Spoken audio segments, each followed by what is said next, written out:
सास ने पढ़ी कक्षा 12वीं।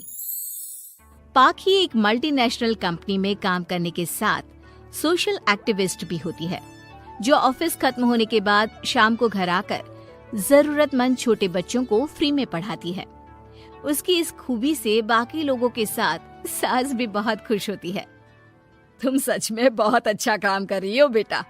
बस ध्यान रखना बच्चे आधे रास्ते में कहीं भटक ना जाए। भटकने से मेरा मतलब सिर्फ गलत काम करना नहीं है।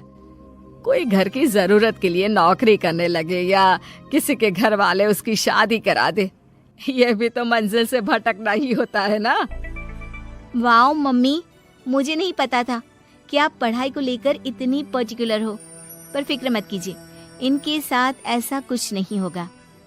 बहू की बात पर मुस्कुराकर सास चली जाती है और पाखी बच्चों को पढ़ाने में बिजी हो जाती है। उसी रात पाखी और विराट साथ बैठकर बातें कर रहे होते हैं, जिसमें बहू सास की पढ़ाई को लेकर नजरिए का विराट के सामने जिक्र करती है। हाँ, मुझे सब पता है। ऐसे ही नहीं ये नालायक लड़का इतना पढ़ लिया।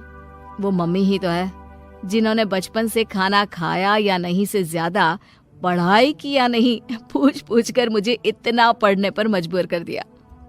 वो हमेशा मुझे पढ़ाई और सेल्फ इंडिपेंडेंट होने की इम्पोर्टेंस याद दिलाती रही। और आज मेरी ये सरकारी नौकरी, इतनी अच्छी पोस्ट, उसी का तो नतीजा है। वाह, अगर मम्मी इतनी पढ़ी लिखी है तो कोई जॉब क्यों नहीं करती?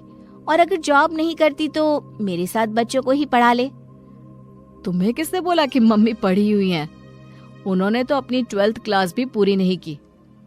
उससे पहले ही नाना जी ने मम्मी की शादी करा दी। शायद इसलिए पढ़ाई और अपने पैरों पर खड़े होने को लेकर उनकी सोच ऐसी है, क्योंकि वो खुद ये सब करना चाहती हो।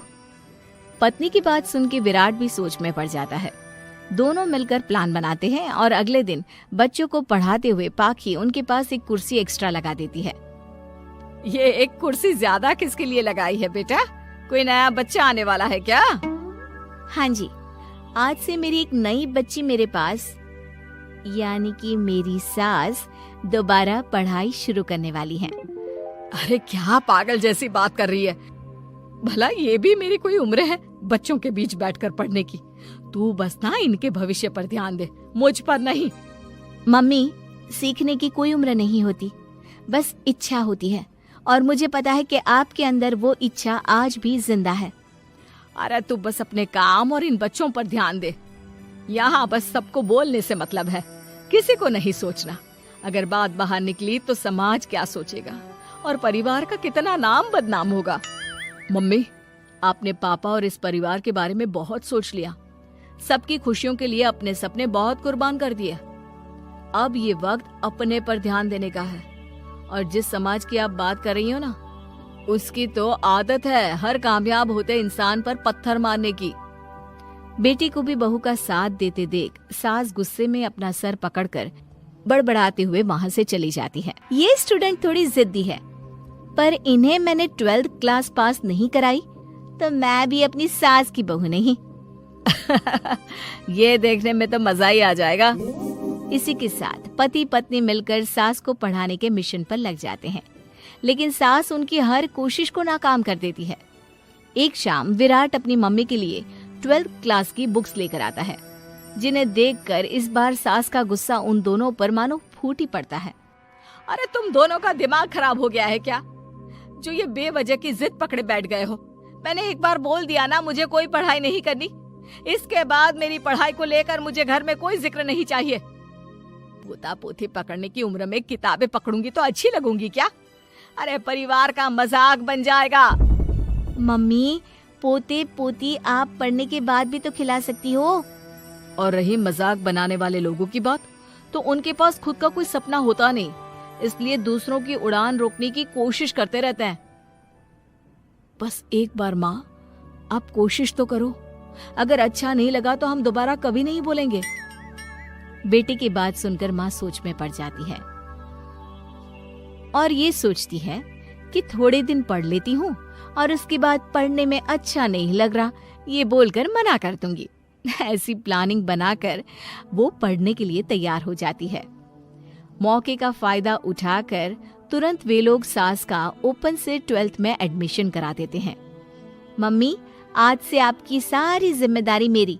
अब तो आपका नाम टॉपर के लिस्ट में आने से कोई नहीं रोक सकता।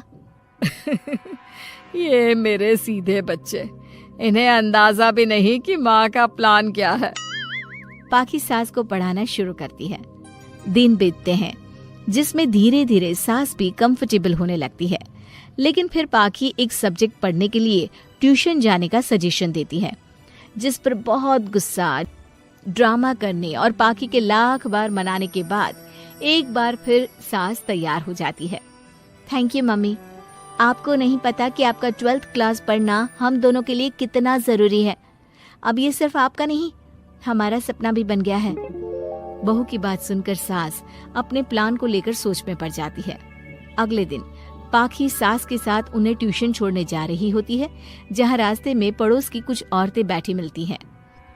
अरे वाह विराट की मम्मी, तुम्हारा इस उम्र में पढ़ाई का कौन सा भूत जाग गया। बहू को बोलो कि पोता पोती दे दे और बच्चों के साथ खेलो। अरे क्या उनके बीच बैठकर अपनी खिल्ली उड़वाने चल पड़ी। आंटी जी, जब सरकार या भगवान ने सीखने की कोई उम्र नहीं रखी तो आपको क्या दिक्कत है। अरे देखो तो जरा, बहू की जुबान कैसे कैंची जैसी चल रही है। अब सास घर संभालने की जगह इन सब चीजों पर ध्यान रखेगी तो बहू के तो ये हाल होने ही है ना। देखा बहू, इसलिए बोलती थी, अरे खाली दिमाग वालों से बहस नहीं करनी चाहिए, क्योंकि वो जब भी मुंह खोलेंगे गू ही बोलेंगे। उदाहरण तो तुमने अभी देख लिया।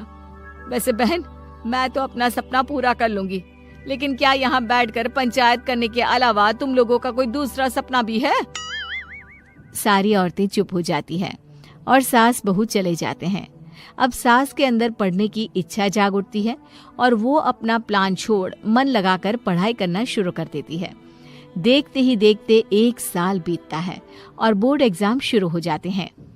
मम्मी, एग्जाम के लिए जाने से पहले जल्दी से ये दही शक्कर खा लो। अरे चल पागल, ये सब बच्चों के लिए होता है। अभी आप भी हमारे लिए स्कूल में एग्जाम देने वाली बच्ची ही तो हो।